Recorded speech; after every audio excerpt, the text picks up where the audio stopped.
دوستو، ایک دفعہ کسی صراف نے عباسی فرما روا منصور کو عرض بھیجی، میں ایک غریب آدمی ہوں، تھوڑی سی پونجی ایک صندوقچی میں رکھی تھی جو کہ چوری ہو گئی، اب کوڑی کوڑی کا محتاج ہو گیا ہوں۔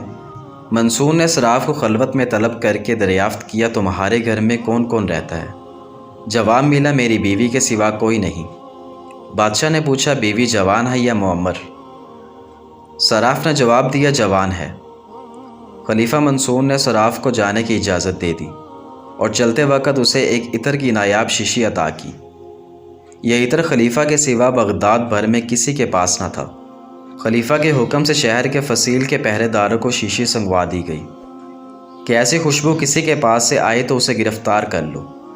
چند روز بعد سپاہی ایک نوجوان کو پکڑ لائے، اس کے پاس سے اسی مخصوص عطر کی خوشبو آ رہی تھی۔ خلیفہ منصور نے اسے دریافت کیا، یہ عطر تجھے کہاں سے دستیاب ہوا؟